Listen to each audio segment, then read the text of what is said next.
இஸ்ரோவின் புதிய தலைவராக தமிழகத்தைச் சேர்ந்த வி நாராயணன் நியமிக்கப்பட்டுள்ளார். அவரது பின்னணி குறித்து பார்க்கலாம். கன்னியாகுமரி மாவட்டத்தை பூர்வீகமாக கொண்ட வி நாராயணன் இஸ்ரோவில் சுமார் 40 ஆண்டு காலம் பணியாற்றி வருகிறார்.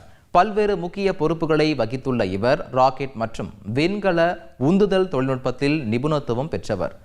காரக்பூரில் உள்ள IITயில் படித்த V Narayanan aerospace engineering doctor பட்டம் பெற்றுள்ளார்.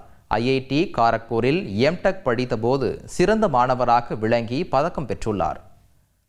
ஆஸ்ட்ரோநாட்டிக்கல் சொசைட்டி ஆஃப் இந்தியாவின் கோல்டு மெடலும் பெற்றுள்ள இவர் இஸ்ரோவில் பல்வேறு திட்டங்களில் சிறப்பாக பணியாற்றியதற்காக பல விருதுகளை பெற்றுள்ளார்.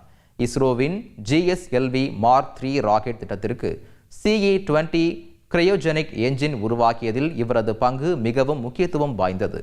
இஸ்ரோவின் கனவு திட்டமான ஆதித்யா விண்கல திட்டம், சந்திரயான் 2 மற்றும் சந்திரயான் 3 உள்ளிட்ட திட்டங்களிலும் இவர் மிக முக்கிய பங்காற்றியுள்ளார். இஸ்ரோ தலைவராக வருகிற 14ஆம் தேதி பதவியேற்கும் வி நாராயணன் அடுத்த 2 ஆண்டுகளுக்கு பதவியில் இருப்பார்.